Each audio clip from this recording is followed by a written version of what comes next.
Hello once again, everyone. We're visiting with Jeff Wuebker with the Ohio Livestock Standards Care Board.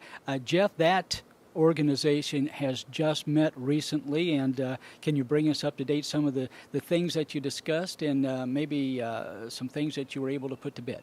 Yeah, Gary, we had our third and final meeting for the year just last week. We started with a review of current violations in the state.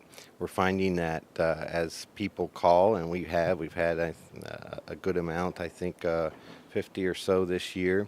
About half of them are, when the inspector goes out, they're seeing no violations, no things that need corrected. But on the other half, there's the inspector is going out, state veterinarian is going out and making some recommendations for changes, and then they follow up, which is an extremely important part to the process. And part of the other thing is we've looked at revising all the standards. You know, we just finished them last year, but we started in March. We started with the euthanasia standards and went through the different species in August and finalized with the poultry standards and alpaca standards here. Looking at anything that once as the rules have had a year of enforcement are in place, are there things that we need to slightly change? So we made a couple of changes. We voted on those last week at the board meeting, and now they go to the JCAR process, which is the Joint Committee on Agency Rule and Review, and that's about a 90-day process. Once that is completed, the changes will be changed in Ohio Administrative Code and will take effect. So what we're seeing is that if something needs to be fine-tuned, there's a way for that to happen and to make changes if it is necessary. You know, that's the beauty of when we passed Issue 2 back in 2009 and the voters approved that measure 2-1. It allows for those changes, and that's a very, very important part of the legislation as it came out and what the voters approved.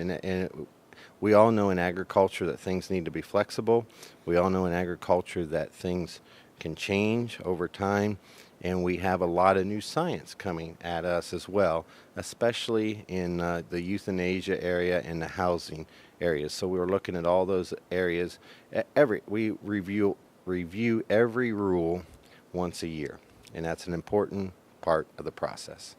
Well, I suppose just like in every family, human family, there are days and times of the year that we might not do things like we usually do them. Same with livestock production, and is that where most of the flags come up that people would contact you about? They see something that normally doesn't happen?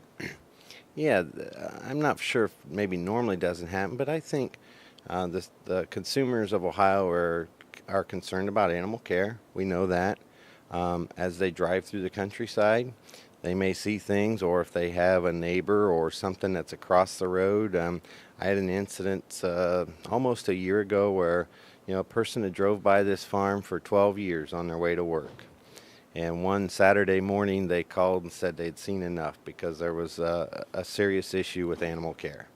And that's what we have the care standards for, is if there's animals that aren't properly being cared for, whether it be feed and water, which this was the situation, whether it's a housing, whether it's improper access to feed and water. And we know we come through a dry year in Ohio, but also in some parts of the state a pretty wet year, especially this fall.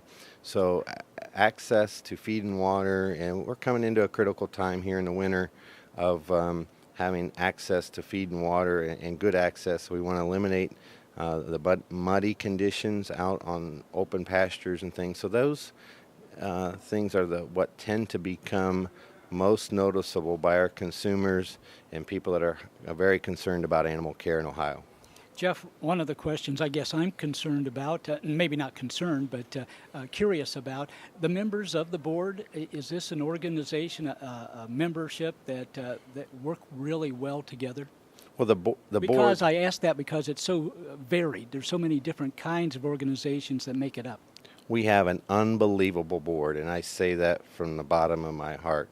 The 13 members that have dedicated thousands and thousands, and I say that, of hours voluntarily to the state of Ohio and to the consumers of Ohio to put the care standards forward over the last now 2 years is truly unbelievable and remarkable. And I repeat that we're all volunteers. We do not get paid to go. I attended over 60 meetings in a 2-year time period. And the diversity, we have Harold Dates from the Cincinnati ASPCA. He is an absolute expert when it comes to Ohio animal cruelty laws, and he knew if something came up on our board, if it was covered in Ohio cruelty laws or criminal offenses versus ours being civil offenses. He knew all that literally in the back of his hand. It was unbelievable. We had food safety expert Jeff Lejeune. We had people involved on the consumer side of things.